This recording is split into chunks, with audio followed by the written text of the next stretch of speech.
భారతదేశం మరియు ఉక్రెయిన్ మధ్య ఒప్పందాలపై సంతకాలు జరిగాయి.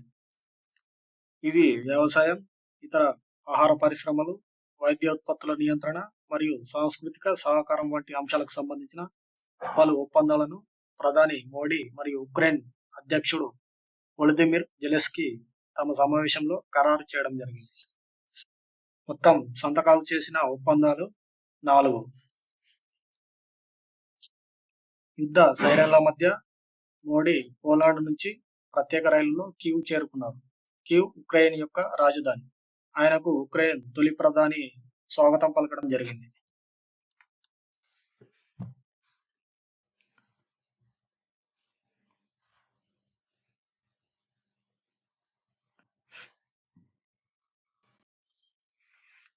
ఉక్రెయిన్ యొక్క president Volodymyr Zelensky.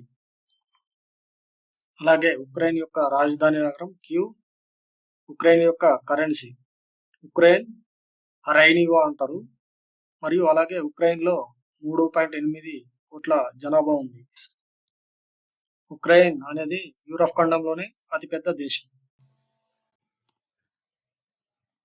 Govind Mohan Sikkim కేడర్కు చెందిన 1989 బ్యాచ్ IAS అధికారి కొత్త కేంద్ర హోం కార్యదర్శిగా బాధ్యతలు స్వీకరించారు. ఇంతకుముందు అజయ్ కుమార్ భల్లా ఉండేవారు. ఆయన పదవీ కాలం పూర్తవడంతో గోవింద్ మోహన్ 5 ఏళ్ల కాలానికి సెలెక్ట్ అయ్యారు. రక్షణ సామాగ్రి విడిభాగాల సురక్షిత సరఫరా కోసం భారతదేశం మరియు అమెరికా ఒప్పందంపై సంతకాలు చేశాయి.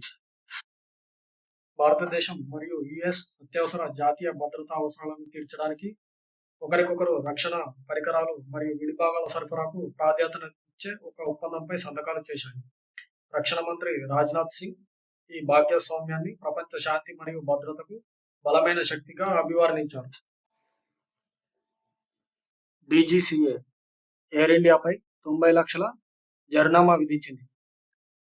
ఎందుకనగా జూలై 9న ముంబై నుంచి రియాద్ కు బయలుదేరిన అర్హత లేని సిబ్బందితో విమానాన్ని నడిపినందుకు గాను director general of civil aviation DGCA air India శిక్షణ డైరెక్టర్ మనీష్ వాసవాడను 6 నెలల పాటు సస్పెండ్ చేసింది మరియు విమానయాన సంస్థకు 90 లక్షల జరిమానాను విధించడం జరిగింది.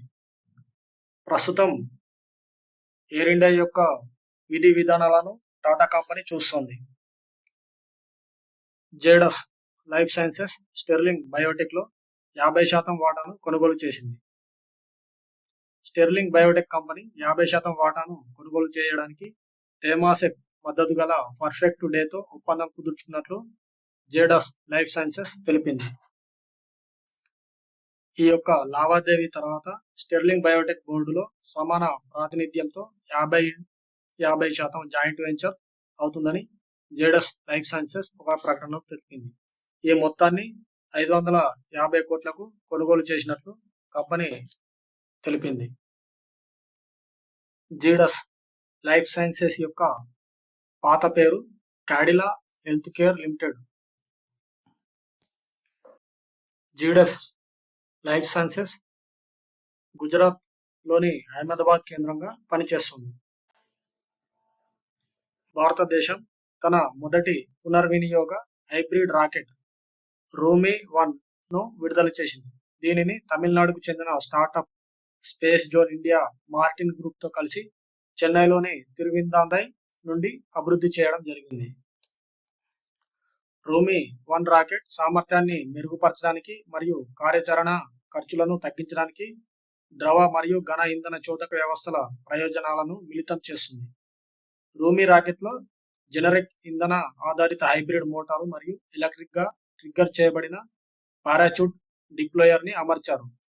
రూమి-1 100% పైరోటెక్నిక్ రహితం మరియు 0% TNT